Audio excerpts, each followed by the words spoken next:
Hey guys, Rob here with McDojoLife. In today's McDojo news, we're going to talk about how a Stevens Point martial arts instructor is facing 14 new felony charges on top of the 10 he's already been charged with. Let's check out the story.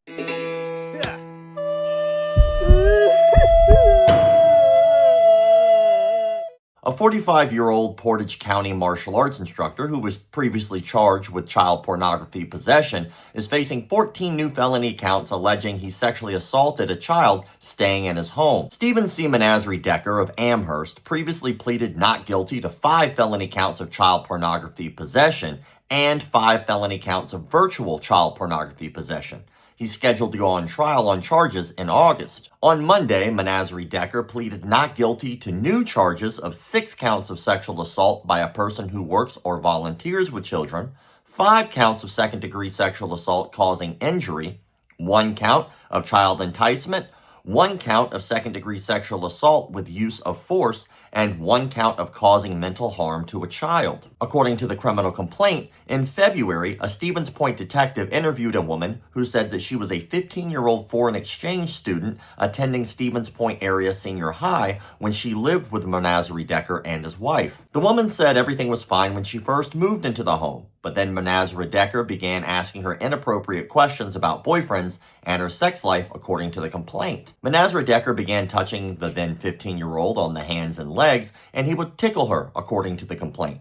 The woman said at first she was okay with it, but then she began to get uncomfortable. The woman said one night after she turned 16, Menagerie Decker's wife had gone and a child in the home was sleeping. Menagerie Decker began drinking alcohol and tried to get the teenager to drink too, but she said no. Finally, she began to drink the alcohol when Menagerie Decker kept insisting. The two were sitting on the couch watching a movie when Menagerie Decker put his arm around the girl and touched her inappropriately, according to the complaint. The girl became upset and went downstairs to her room. Menagerie Decker texted her a message that said she should return upstairs. He said if she did not, he would come downstairs. The woman said she felt trapped in the basement and went back upstairs. He apologized to her and said it was because he was drunk and having marital problems, according to the complaint. The woman told about a short time later when Menagerie Decker came up to her and gave her a, quote, real kiss. He then made an inappropriate comment to her, according to the complaint. She also told about an incident when Menagerie Decker exposed himself to her when his wife was out of the room. The woman said she had a migraine headache at school one day and Menagerie Decker drove her home. She took a nap and woke up feeling better. She went into a bathroom and Menagerie Decker followed her inside, according to the complaint. They were the only two home. Menagerie Decker insisted on the girl taking a shower with him, according to the complaint. He instructed her to scrub him with soap and touch his body. After the shower, Menagerie Decker ordered the girl to go downstairs and he forced her to have sexual intercourse with him in her bedroom, according to the complaint. The woman described several incidents when Menagerie Decker caught her alone and forced her to have sexual intercourse with him, according to the complaint. The woman said when she returned to her home country, she spent several days in bed sobbing because of what Menagerie Decker had done to her.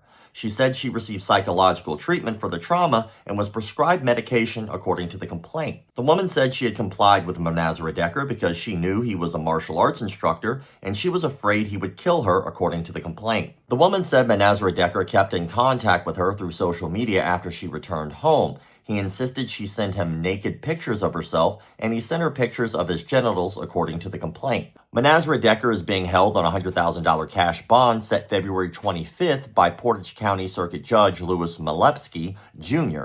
He's previously posted a $25,000 bond on the original case. Let's unpack that. So this martial arts instructor was already facing 10 felony counts of child pornography charges. But it seems he was also molesting this foreign exchange student in his home. This added 14 new felony charges to rack up on top of the 10, making it over 24 felony charges. Now, when it comes to child pornography charges, these are never just like, we think he did these things. They usually already have proof by the time the charges hit. And it seems he's caught dead to rights with this foreign exchange student as well, since he left a digital trail of messages and photos. Ultimately, it seems like this dude's teaching days are pretty much up. The only thing that terrifies me is, as we all know, martial arts studios tend to not require background checks. So what's stopping him from getting out of federal prison later on down the road, if he ever gets out, depending on what the charges are. But what's stopping him from just going right back to another martial arts studio or opening another martial arts studio? Because they don't require background checks. I don't know about you, but that is a terrifying thought to think that this man could do those horrendous things, get out of prison, and go right back to being in charge of children just because there are no checks and balances whatsoever. This brings us to the question today, brought to you by Academy Safe. If you're looking to make sure that your academy is the safest it could possibly be, try to make sure that they are academy safe. According to this report, the girl in the story who was molested had to undergo serious psychiatric evaluation and help along with medication. So my question to you today is, what would you say to somebody who had undergone what this girl had gone through? What advice or words of wisdom would you say in order to help them through this hard time? Be sure to answer the question of the day in the comment sections below, so that way I know you watched the entire video, but also so that way you can give some good advice to somebody who might be watching this, who might have undergone the same thing. As always, thank you all for the likes, comments, shares, subscriptions, memberships. By the way, members, thank you so much. Almost every one of these stories that we do about these people who molest children almost always gets demonetized, so your help goes a long way to allow us to continue to do so. Thank you all. Keep the martial arts legit. My baby got robbed the other day by degenerates. So she wanted to learn some new form of this self-defense. So she did her research and perused it online and found this dude said he could move shit with his mind. He call himself Seafood Paul Zimmerman. He got a dojo with a strip mall near Cinnabon. Now she spends all day trying to